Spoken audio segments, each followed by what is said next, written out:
No início, Deus criou a humanidade e depois criou as bruxas, compartilhando seu poder com elas, dizendo: vocês guardarão os humanos impotentes em meu lugar. As bruxas concordaram e prometeram se dedicar em ajudar os humanos em nome da amizade, mas com o tempo, as coisas mudaram e os humanos começaram a odiar e caçar as bruxas. Até vemos uma delas clamando seu ódio pela humanidade, enquanto eles a executavam. E antes de continuar, eu queria pedir pra vocês deixarem a sua inscrição, curtida e compartilhamento pra me dar aquela mega moral pra esse vídeo ser entregue pra mais pessoas e você receber a parte 2. Mas enfim, bora pro anime. Vamos até um deserto no Império de Rédia, onde uma bruxa e um garoto caminham. O garoto chamado Adonis reclama com Chloe pelo calor e pede pra ela usar sua magia pra deixar o clima mais fresquinho, mas ela manda ele ficar quieto, já que ela estava vendo onde eles estavam em um mapa e além disso, a sua magia não era algo banal pra ser usada desta forma. Ela tenta se localizar no mapa, mas o garoto usa seu celular para encontrar onde eles estavam facilmente. Chloe se irrita com ele e diz que já o avisou para não usar essas máquinas estranhas, porque eles poderiam os achar dessa forma. Mas o garoto diz que isso não era uma máquina estranha e na verdade seria um smartphone que ele mesmo montou. Então não tem como alguém os rastrear, já que ele usou magia de invocação adaptável para substituir as ondas de rádio e nem mesmo o exército poderia os achar. Chloe o observa indignada enquanto o garoto falava que iria fazer um smartphone pra ela, já que mapas de papel eram ridículos, mas a bruxa dá um cascudo nele e volta a olhar o seu mapa falando que ele estava se achando demais. Chloe fala que eles já poderiam ir e o garoto pergunta por que eles estavam fugindo e Chloe responde que ela era uma bruxa e a maneira como os humanos olhavam pra elas tinha mudado e viver se transformou em uma luta e por isso elas moravam longe dos humanos e se escondiam nas cidades entre as multidões. E por isso elas eram mais ninjas do que bruxas, mas Adonis continua sério. Eles voltam a andar enquanto Chloe dizia pra eles evitarem conversas desnecessárias até cruzarem a fronteira, pra assim encontrarem um lugar onde possam viver de forma pacífica e feliz, e que tem uma escola que Adonis possa frequentar e arrumar uma namoradinha. Mas Adonis diz que preferia continuar sendo seu aprendiz e Chloe fala que entendia, já que ele preferia as mulheres mais velhas, deixando Adonis envergonhado. Ele se pergunta como Chloe não se sentia frustrada, porque ele odiava este lugar e o Império de Rédia. Adonis fala que eles deveriam erradicar os humanos com suas magias e Chloe pergunta se ele tinha dito algo. Mas Adonis percebe que algo estava se aproximando e ele estava certo, já que o 8º batalhão se aproximava. Os guardas avisam o QG que uma bruxa foi localizada e Adonis se prepara para o combate. Mas Chloe manda ele parar, já que ele era inexperiente com magia. Chloe dá um passo à frente e usa sua magia de gelo. Mas antes vamos até um palácio onde um homem pedia desculpas pra Vossa Majestade porque um único esquadrão não conseguia dar conta da bruxa Chloe, que era de alto nível e ainda por cima usava magia de gelo, mas outro soldado chuta sua cara e pergunta como ele ousava desafiar a Vossa Majestade. O homem diz que não queria ter feito isso e o rei o manda trazer a bruxa imediatamente, já que ele não iria permitir que Chloe escape outra vez. E voltamos até Chloe, que congela todos. Ela diz que agora eles poderiam seguir o caminho, enquanto Adonis estava irritado. Ele pergunta por que ela não o deixava lutar, já que ele também podia lançar feitiços e poderia cuidar disso facilmente, mas ela diz que já tinha o avisado que ele ainda era inexperiente com magia. Mas o garoto invoca uma mega espada e pergunta como um aprendiz dela poderia ser inexperiente e ela diz que se ele continuasse manhoso, ela iria ficar irritada. Adonis pergunta se seria porque ele era um humano, assim como eles, e por isso ela não queria que ele eliminasse a própria espécie, porque ela era muito boazinha. Tanto que quando eles a maltratavam, ela suprimia suas emoções para que Adonis não precisasse lutar. Mas ele diz que não suportava não conseguir protegê-la. Adonis começa a chorar e diz o que sentia por ela, e bom, não deu para completar porque Chloe o abraça. Ela também diz o que sentia, mas este momento fofo é interrompido por uma das motos que envia a localização deles, fazendo um feixe de luz os atingir. Chloe pergunta como aquela coisa foi finalizada, já que nem mesmo as bruxas conseguiam fazer transferências físicas de longas distâncias. Eles dão as mãos e uma equipe diz que eles estavam prontos pro teleporte até a praça central da capital, enquanto o Imperador Maldito, que eu tenho certeza que todos vocês vão odiar até o final, mas voltando, começa o seu discurso pra população, falando que desde um passado distante, os humanos eram protegidos pela magia e sempre dependeram das bruxas quando rolava algum desastre natural ou praga. magia, e eles mostravam sua gratidão com reverência e temor diante de um poder que ia além do que a humanidade conhecia, e seria chamado de magia. O que ele achava injusto porque eles eram fracos e tinham que se curvar a estes seres e aos seus caprichos, implorando por sua ajuda, o que os impedia de viver sua própria dignidade. E agora era para todos verem suas inúmeras aeronaves, e a humanidade não tinha mais medo das tempestades, e seus comboios automotivos circulavam pelas cidades, abrindo novas fronteiras. E na mão de todos tinham o fruto da sabedoria humana, que seria o smartphone trazido por seu império, gerando uma explosão de tecnologias, e por isso eles não eram mais fracos. E mesmo sem magias estranhas e ocultas, eles poderiam moldar o mundo naturalmente com suas próprias forças. E por isso era a hora de erradicar as bruxas, para assim mostrar ao mundo quem eram seus verdadeiros governantes supremos. A rainha elogia o discurso de seu marido e um clarão atinge o palco, trazendo Chloe e Adonis até o lugar, deixando os dois assustados. O imperador diz que finalmente a encontrou, e Chloe o reconhece como o imperador Goethe. Adonis manda ela fugir e puxa sua pena. Ele corre em direção ao homem e fala que iria ganhar tempo, mas dois guardas o derrubam. O imperador se vira para Adonis e diz que ele era um humano que foi criado por uma bruxa, o que seria o fim do mundo. Chloe se irrita com o imperador e diz que se ele valorizava a vida de seu povo, ele deveria soltar seu aprendiz. Ela começa a invocar sua magia de gelo poderosa e diz que não queria lutar contra eles, já que o garoto não teria um lar para onde voltar caso os destruísse, e por isso ela permitiu que eles continuassem vivos. Mas agora eles teriam um fim, já que eram muito perigosos. Mas sua magia é quebrada graças a um dispositivo criado pelos humanos que estava embaixo do palco, que conseguia anular a magia. O imperador começa a falar que ela não podia compreender o poder da ciência, enquanto a plateia dava risada. Ele desce as escadas e diz que as bruxas jamais imaginaram que seriam perseguidas pelos humanos que ajudaram um dia. Adonis até tenta ativar sua magia, mas não tem nenhum efeito, e o lixo humano se aproxima de Chloe, rasgando sua blusa e dando um soco na mulher, a derrubando, enquanto dizia que uma bruxa sem magia era uma simples mulher. Os humanos começam a tirar fotos, mas eles se irritam quando ela tenta se cobrir. Adonis consegue se soltar das mãos dos guardas, falando que iria matar todos os humanos, mas o imperador diz que ele era muito barulhento, então era para eles executarem o garoto. Chloe entra em desespero e por isso ela se humilha ao imperador, se ajoelhando. Ela diz que o garoto não tinha nada a ver com isso e, como ele tinha dito, as bruxas mereciam ser erradicadas. Mas aquele menino era apenas um humano que foi levado por ela, que o criou como um escravo, e por isso ela pedia misericórdia pela vida daquela criança. Adonis começa a chorar enquanto tentava usar sua magia, mas o imperador se aproxima de Chloe e aponta sua arma pro rosto da bruxa. Ela agradece a Adonis por tudo e se lembra de quando o encontrou pela primeira vez. Ela diz que ficou muito feliz por ter o conhecido, mas o imperador atira na garota antes dela terminar de falar que o amava. E logo seguido seu corpo é destruído pelos soldados que atiram contra ela, enquanto a população dava risada e filmava tudo. Adonis grita pedindo para que eles parem, e Chloe em seus momentos finais diz que foi feliz ao seu lado. A plateia vai à loucura comemorando que Chloe foi eliminada. E como último ato de crueldade, o rei pega a cabeça da bruxa, mas antes ouvimos Chloe falando que uma vez Deus disse: bruxas, os humanos podem ter medo de vocês, pois são cautelosos, mas espero que vocês se tornem amigos e tragam a paz a este mundo. Mas caso vocês se odeiem e lutem, a escuridão e o caos envolverão o mundo. E com isso vamos para 10 anos no futuro, no Distrito 7, em um campo de internamento, onde duas mulheres brigam por um pão. Mas uma garota de cabelo rosa chamada Doroka para a briga e entrega o seu pão para uma delas. Outra garota chamada Ana se aproxima e pergunta para a garota se ela ficaria bem, já que esta seria a sua comida. Mas Doroka diz que estava tudo bem e ela estava cheia de energia. Elas se sentam e Ana diz que ela era muito boazinha porque ela só conseguia se preocupar consigo mesma, já que não importava o quanto a tecnologia avançasse, as pessoas continuavam brigando entre si e as guerras nunca paravam, apesar de terem dito que a humanidade seria feliz quando as bruxas desaparecessem. Mas então por que tudo isso ainda continuava? Mas Doroka pega dois fantoches e diz pra garota levantar a cabeça enquanto fazia um mini teatro, onde a garotinha dizia que estava com muito medo após ter perdido pro Império e ter se tornado uma prisioneira. Mas o senhor cavaleiro diz que ela não precisava ter medo, já que tudo daria certo, fazendo Ana dar risada. Mas este momento alegre é interrompido por um dos guardas que chama o número 218. Algumas meninas falam que ninguém nunca volta depois de ser chamado. E esta já era a quarta garota. Doroka se pergunta quem seria 218 e se assusta ao ver que seria a sua amiga Ana. O guarda entra na sala enfurecido, mandando ela aparecer logo, e Doroka se levanta usando o número de Ana, que estava chorando enquanto a garota acompanhava o guarda. Doroka chega na sala do carcereiro-chefe Mayhem, que diz que ela tinha uma aparência e idade aceitável. Ele manda a garota tirar a roupa, já que eles precisavam verificar se seu corpo não iria ofender o senhor que ela estava prestes a servir, já que este lugar era mantido com o dinheiro dos impostos e ela também deveria servir o povo. Ela olha para o lado e vê várias garotas no chão, enquanto ele dizia que ela logo iria se acostumar com isso. Ele se aproxima da garota e puxa suas correntes, falando que o Império de Rédia foi o responsável por todo o avanço, além de terem derrotado as bruxas para conquistar a dignidade da humanidade. Ele tira uma foto com a garota e diz que iria conseguir um bom valor nela. Ele manda o celular enviar as fotos pro QG e ele o obedece. Mas Doroka morde seu dedo e pega o celular. A garota começa a correr e Mayhem manda os guardas irem atrás dela. Doroka continua correndo enquanto mandava o celular abrir todas as celas, mas ele dizia que a voz do gerente deveria ser autenticada para destravar todas as portas. Ela tenta diversas vezes de diversas formas, mas todas falham, até que ela tenta imitar o gerente. Graças a isso, o celular reconhece e abre todas as celas, fazendo todos ficarem confusos enquanto Doroka mandava elas fugirem, gerando uma grande confusão, que faz os guardas pedirem reforços. Doroka continua correndo até chegar em uma sala com uma porta dourada. O celular diz que todas as celas foram desbloqueadas e a porta se abre, onde tinha uma espécie de dama de ferro em seu centro. Os guardas derrubam a garota e entram desesperadamente na sala, preocupados com a situação. Mas a dama de ferro começa a se abrir, revelando Adonis, que estava acorrentado dentro da dama de ferro. O garoto quebra o capacete e, com um olhar de ódio, Adonis quebra as correntes que o aprisionavam, deixando todos apavorados. O garoto parte para cima dos guardas, eliminando todos, sem nenhuma piedade. Ele caminha em direção a Doroka, que estava assustada, e dispara contra ela, mas na verdade ele apenas quebra suas correntes, enquanto um guarda anunciava que todas as portas das celas e corredores dos blocos 1 a 6 foram abertas e eles tinham que tomar medidas reativas contra isso. E em outro local vemos o diretor da ASN, Yamato, mandando um homem até o Distrito 7, o autorizando a usar armas acima da classe S. Ele pergunta se o homem tinha alguma dúvida e ele o responde que não, e diz que iria utilizar seu poder supremo para preservar a paz do Império. Mas uma garota usando uma roupa maior que ela, chamada Yuki, diz que a ASN era o pilar que mantinha a ordem pública, e não era para ele menosprezar a paz construída por Vossa Majestade. Ela o libera e o garoto diz que entendia, saindo com um sorriso no rosto, enquanto Yuki perguntava como ele ousava se comportar desta forma insolente na presença do diretor, e com certeza ela iria eliminá-lo um dia. Mas Yamato diz para ela o deixar em paz, porque apesar de sua aparência, ele era um executivo igual a ela, que se chamava Ekihuchi. Huchi inicia sua armadura e Yamato fica um pouco intrigado por estar acontecendo essa rebelião no campo de Mayhem. E vamos até Mayhem, onde vários guardas foram eliminados. O carcereiro-chefe entra em desespero ao descobrir que até mesmo o depósito de artefatos tinha sido aberto. Um guarda pede desculpas e diz que Doroka imitou a voz dele para abrir as celas, o que o deixa intrigado porque seu celular era um modelo imperial seguro, e além disso, o garoto ter levado aquilo era algo horrível. Mas o que o deixava ainda mais intrigado seria o fato de que ele não tinha um nível de autorização que permitia abrir aquela câmera, que continha um prisioneiro condenado à prisão perpétua com um nível de ameaça SS, que agora estava com sua pena e seria o aprendiz da bruxa Adonis. E bora pra aquela pausa rápida pra você deixar a sua inscrição pra não parar dentro de uma dama de ferro igual a Adonis. E não se esquece de curtir e comentar bastante pra me dar uma mega moral pra fazer esse vídeo chegar em mais pessoas. Mas enfim, bora pro anime. Adonis chega do lado de fora olhando sua pena. Ele escreve no ar, ativando sua magia de invocação no estilo escrita. Ele atira em direção às palavras flutuantes, fazendo a bala ficar enorme e atingir um prédio, porque agora ele poderia acabar com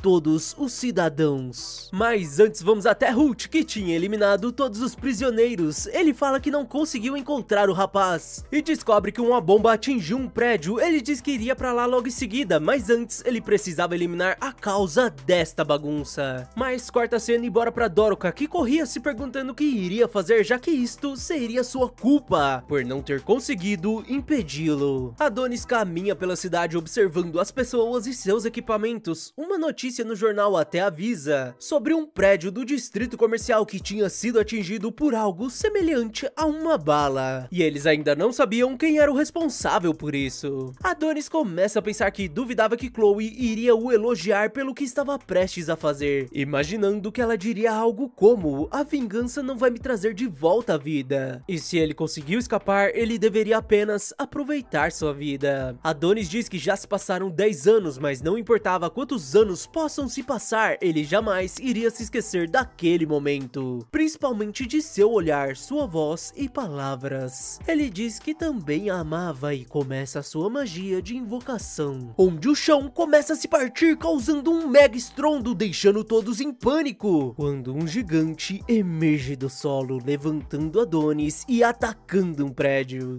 Um policial até recebe uma ligação de alguém falando sobre um gigante ter surgido na cidade, mas ele pensa que seria um trote. Mas um veículo atinge a guarita. O policial brinca com o condutor, que estava com cara de pavor, falando que aquilo era enorme. O policial acha que ele estava doidão e diz que iria prendê-lo. Ele liga pro QG e vai pro lado de fora, se deparando com o gigante. E com isso, ele muda de ideia e decide ligar pra ASN. O gigante ataca todos sem nenhuma piedade, enquanto Adonis dizia que era melhor o Imperador Goethe não tentar fugir. E vamos até os guardas, que diziam que o inimigo era um gigante e eles desconheciam o país de origem. E ele já tinha passado pelo distrito comercial e em breve passaria pelo distrito 5. Yamato pergunta se eles avisaram o imperador e eles respondem que a rainha tinha dito que ele não estava bem, e por isso Yamato decide declarar um estado de emergência, priorizando manter a linha defensiva 4, solicitando apoio de fogo aéreo de todas as aeronaves disponíveis, e também era para enviar os soldados blindados. Yamato vai pro lado de fora conferir o gigante e fica sem acreditar que aquela coisa conseguia se mover. E o que o avisa que o garoto da pena da escrita tinha desaparecido do campo de isolamento. Então aquela coisa devia ser alimentada por magia. Yamato diz que então as coisas eram mais simples e eles apenas precisavam do dispositivo de supressão de magia. Mas o guarda diz que ele estava armazenado no subsolo há 10 anos e eles não tinham certeza se ele ainda funcionava. Yamato manda Yuki cuidar disso, enquanto Adonis espalhava o caos pela cidade. Os tanques disparam contra o gigante, mas nenhum disparo o acerta. Eles disparam novamente e mais uma vez eles não o acertam. O comandante pergunta o que estava acontecendo e um soldado diz que não sabia o motivo, mas os projéteis não estavam indo em linha reta. Adonis continua seu ataque e ouvimos a voz de Chloe nos explicando que os 10 anos que ele ficou preso foram gastos de forma significativa, onde ele criou diversas simulações, como uma pesquisa científica conduzida dentro de sua mente para criar o ambiente definitivo e achar o modo mais refinado de eliminar uma nação inteira, já que quem não era bruxo só podia usar magia através de invocação escrita, que seria a prática de compreender e sistematizar os mecanismos da magia para convertê-los em expressões matemáticas, usando uma pena especial para escrita, e dominar esta prática não teria sido fácil se ele não tivesse uma professora tão excepcional.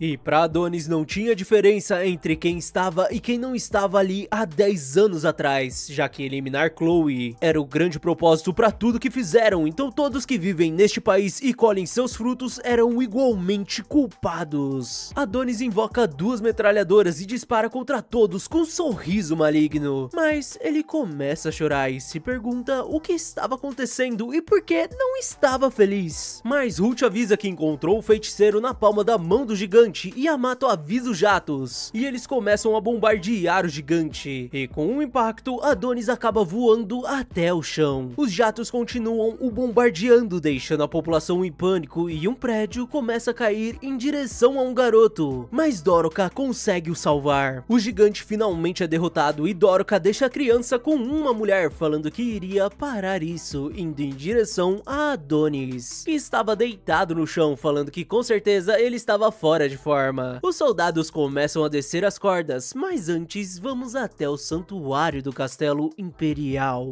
onde o imperador estava deitado em sua cama, falando com uma certa dificuldade. A rainha diz para ele descansar porque ele não precisava se preocupar com nada, já que o império deles ficaria bem, afinal um certo imperador garantiu que ele seria forte. O imperador fica feliz em ouvir isso e diz que este imperador só conseguiu isso porque tinha uma certa rainha que o apoiou. Ele começa a tossir e diz que seu fim estava próximo, já que sua doença não tinha cura. A rainha chama o médico e o imperador diz que não precisava porque ele ficaria bem. Ele se pergunta se isso poderia ser uma maldição de Deus, mas mesmo assim ele não se arrependia de ter construído uma civilização hipercientífica, queimando as bruxas em nome do progresso, já que o mundo e a humanidade jamais avançariam enquanto as bruxas estivessem entre eles, porque a humanidade precisava trilhar seu próprio caminho e a nova era não precisava de magia, que só servia para atrapalhar tudo, e por isso ele tinha certeza que fez a coisa certa. E enquanto ele falava, Adonis causava o terror na cidade. O imperador pergunta se estava chovendo e a rainha diz que esta chuva iria levar seus anos de fadiga. Ele a elogia. E vamos até Yamato, mas antes um comentário aleatório aqui. Eu vou ficar indignado se esse cara morrer assim de boa. Mas voltando, um dos soldados avisa Yamato que uma civil se aproximava do alvo, o deixando intrigado, enquanto Adonis enforcava um guarda que dizia que eles deveriam ter um matado junto à bruxa há 10 anos atrás. O garoto concorda com ele e Doroka o manda parar. O garoto se lembra dela do campo de internamento enquanto ela pedia pra ele parar, porque ele estava tirando a vida de vários cidadãos. Ela pergunta se ele já não estava satisfeito e diz que não queria mais ver pessoas inocentes perdendo a vida, o que deixa Adonis em fúria. Ele começa a dar risada dessa história de inocentes e caminha em direção à garota, perguntando como ele pode ter se enganado, porque deveria ter pensado de forma simples, já que todos os humanos eram seus inimigos, e todos deveriam ser exterminados, sendo redianos ou não, e até mesmo os prisioneiros mereciam ser punidos. Doroka diz que Chloe não iria querer que ele fizesse isso, o que deixa Adonis intrigado. Doroka diz que tinha certeza que Chloe Morgan não iria, e bom, Adonis não a deixa terminar a frase e diz pra ela não usar o nome de Chloe. Ele pergunta por que ela estava em seu caminho e se ela seria uma distração até o próximo batalhão chegar, porque isso seria algo que os humanos fariam, porque eles lutam sujo, assim como fizeram naquele dia, porque eles jamais teriam perdido se eles não tivessem usado truques baratos. E ela não sabia de nada, então deveria ficar fora disso. Mas Doroka diz que Adonis foi o nome que a maior bruxa do mundo deu ao seu querido aluno, e todas elas, as bruxas, sabiam disso. A garota usa um pouco de seu poder e Adonis a solta, perguntando se ela seria uma bruxa. Doroka diz que era um prazer conhecê-lo e se apresenta como a bruxa Doroka, mas Adonis a agarra pelo pescoço, mandando a garota parar com isso porque todas as bruxas tinham sido eliminadas. Então não era pra uma escória humana como ela falar com ele sobre as bruxas. Mas Doroka diz que elas sobreviveram à caçada, o que deixa Adonis irritado, perguntando por que elas não foram salvar Chloe e ainda deixaram uma colega morrer daquela forma. Mas Doroka pede desculpas porque todas estavam desesperadas pra escapar e ela realmente sentia muito. Adonis diz que suas desculpas não serviam de nada, já que Chloe não estava mais entre eles. Mas Doroka diz que ela voltaria, chamando a atenção do garoto, enquanto ela dizia que elas iriam trazê-la de volta à vida. Adonis a joga no chão e diz pra ela não os insultar e começa a invocar sua magia. Mas Doroka pede pra Adonis a escutar porque se infiltrou neste país pra salvá-lo, pra assim trazerem Chloe de volta, porque elas precisavam dele e de suas memórias pra ressuscitá-la. Adonis invoca uma espada e diz que iria eliminar ela e todos que ficassem em seu caminho, ou que zombassem e falassem de Chloe. Doroka aceita o seu fim e diz que tava tudo bem caso isso o deixasse satisfeito. satisfeito. E ela diz que estava feliz em ter o conhecido com um sorriso no rosto. O que faz Adonis se lembrar do sorriso de Chloe em seus momentos finais, igual ao de Doroka neste momento. O que faz ele abaixar a espada e ir ao chão chorando enquanto perguntava se isso realmente era verdade. E se elas realmente poderiam trazê-la de volta. Doroka diz que sim e se levanta pedindo para ele a acompanhar. Ela estende sua mão e diz que Adonis não estava mais sozinho. O garoto levanta a cabeça e vai apertar a mão de Doroka, mas ela acaba sendo atingida por um disparo que dizima metade do seu corpo, que tinha sido disparado por Ruth, que estava decepcionado por ter atingido apenas um deles. E bora voltar no tempo quando a vila de Doroka estava sendo atacada. A garota fica desesperada, mas Mia a abraça, feliz por vê-la bem. Doroka pergunta o que estava acontecendo, mas Mia não sabia o motivo dos humanos estarem as atacando tão de repente, já que tudo parecia bem entre eles. E aliás, elas até tinham ido curar um homem na cidade. Doroka tem a ideia de usar magia, mas Mia diz que não era possível porque aquela máquina estava suprimindo a magia delas. Mas talvez a Madame Ophelia saiba de algo, e por isso ela pede que Doroka fuja, pra se encontrar com a Madame Ophelia e contar tudo o que estava acontecendo. Doroka se recusa a ir sozinha, mas Mia pede que ela seja uma boa menina. Até vemos que Mia estava com um corte enorme em suas costas, enquanto dizia pra Doroka seguir a estrela do apocalipse pra chegar na mansão de Ophelia. Ela até pega seu fantoche de guerreiro, fazendo falar que ela era uma menina forte, então era pra ela correr o mais rápido que conseguisse pra que ninguém possa alcançar.